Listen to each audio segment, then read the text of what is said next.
ఎక్కడెక్కడ సుబ్రహ్మణ్యుడి పేరు చెప్తామో, ఎక్కడెక్కడ తలుచుకుంటామో అక్కడక్కడ సంతానమునకు ఏ విధమైన ప్రమాదం రాదు. సుబ్రహ్మణ్యుడికి నమస్కారం చేస్తే కుజగ్రహ దోషం కూడా ఉపశమిస్తుంది. ఎక్కడెక్కడ షణ్ముఖుణ్ణి ఆరాధన చేస్తారో అక్కడ ఐశ్వర్యం పరిడవిల్లుతుంది. పక్కన ఉన్నటువంటి తమిళ దేశం, ద్రవిడ దేశంలో అంత ఐశ్వర్యం వచ్చింది, అన్ని పరిశ్రమలు వచ్చాయంటే కారణం ఏమిటో తెలుసా అండి? సుబ్రహ్మణ్యారాధన.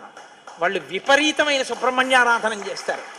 సుబ్రహ్మణ్య ఆరాధనం చేసినా, షణ్ముఖుడికి ప్రదక్షిణం చేసినా, ఆయనకి నమస్కారం చేసినా జ్ఞానము, ఐశ్వర్యము, సంతానము, సంతానమునకు క్షేమము, ఆయువు, ఆరోగ్యము అన్నీ కలుగుతాయి. అంత శక్తివంతమైనటువంటి సర్గ ఈ షణ్ముఖోత్పత్తి సర్గ. అందుకే వాల్మీకి మహర్షి ఎప్పుడూ కూడా అసలు ఫలశ్రుతి చెప్పరు. కానీ ఈ షణ్ముఖోత్పత్తి